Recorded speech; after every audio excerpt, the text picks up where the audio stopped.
大家好，我係黃永琪。8號東北烈風或暴風信號生效，天文台朝早11點40分會改發3號強風信號，而紅色暴雨警告信號生效，所有日校今日停課。強烈熱帶風暴小犬集結喺香港西南偏西大約150公里，預料向西南偏西移動，時速大約12公里，橫過廣東西部沿岸。喺過去幾個鐘，小犬穩定地向西移動，繼續移離珠江口並減弱。同小犬相關嘅強雨帶持續影響該區，本港部分地區仍間中吹烈風。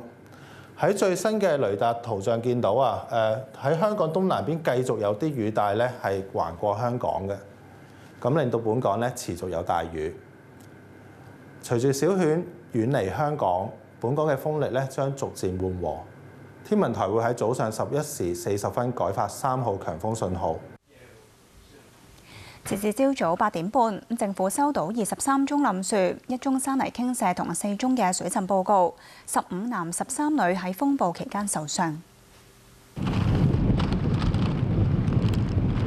天光之後，杏花村嘅風勢仍然大，湧浪拍岸，望過對岸嘅將軍澳朦朦朧朧。尋晚9號信號生效之後，多區都感受到小犬嘅威力，特別係港島南區嘅鴨脷洲更加風雨交加。即使市民撐起遮，都冇太大幫助，遮都被吹到爛晒。天文台係喺8號信號發出6個幾鐘之後，尋晚7點改發9號信號。哇！出乎意料咯，點解嘅？想像唔到咯，本身係冇乜嘢嗰個風力㗎嘛。4個幾鐘之後再改發8號信號，小犬開始遠離，但係佢嘅強雨帶繼續影響本港多區。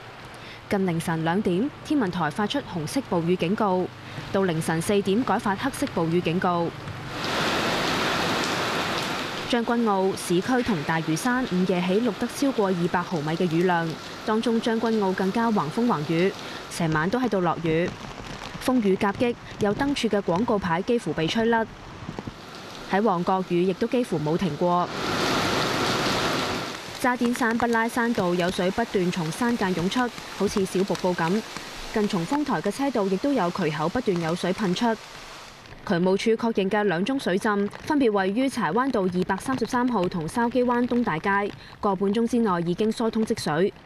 無線電視記者黎慧儀報導。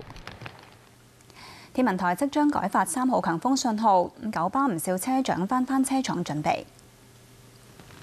九巴車長冒住大雨同強風返九龍灣巴士車廠，亦都有巴士接載大批車長，其餘工作人員亦都陸續返到。多架巴士停泊喺車廠外面，準備稍後回復服務。九巴同龍運朝早11點40分開始逐步恢復服務。九巴 14D 彩虹特別班、31A、78B、86S、261P 同288B 暫停服務。而城巴朝早11點鐘開始陸續恢復服務。不過6號、6X、63、566、73、260、973、B5、R8 路線仍然要暫停服務。另外14同15號需要改道行駛。新渡輪宣布，本地航線晏晝1點鐘開始逐步恢復，包括中環來往長洲、中環前往梅窩，晏晝1點10分復航；而梅窩出中環，晏晝1點鐘開頭班船。港九小輪宣布，中環來往榕樹灣晏晝1點鐘復航；中環往索罟灣頭班船晏晝1點50分開出；索罟灣往中環晏晝1點恢復。至於中環來往坪洲頭班船晏晝1點鐘開出。唔少市民喺8號信號底下仍然要冒雨返工。喺港鐵金鐘站人流唔算多，站入面只有1、2間商鋪營業。而喺站外有市民排隊等公司接駁巴士。附近嘅快餐店有唔少市民幫襯。有市民話較平時提早出門，預留咗額外交通時間。我預翻8點半嘅，但係7點幾到呢度咯，提早少少啦。行內嘅規矩係咁樣噶啦，可以翻到就翻咯。我慣咗啦，凡打風黑雨嗰啲都係咁嘅，一般都係喺呢度集合啊咁樣，咁啊逐個車翻去，梗係唔想翻工啦，都咁嘅天，仲要咁早出門口，仲未有車。其他消息，以色列同巴勒斯坦武裝組織哈馬斯衝突持續，以色列累計超過700人喪生，加沙亦都有超過400人死亡。據報有超過100人，包括以色列人同多國公民，被哈馬斯挾持做人質。內地傳媒報道，其中一個人係中以混血兒。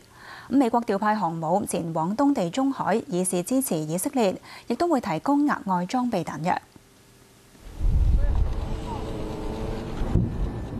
加沙連續第2晚有爆炸聲響徹夜空，以色列軍方同巴勒斯坦武裝組織哈馬斯交戰未停。以色列安全內閣表決正式確認以色列進入戰爭狀態，授權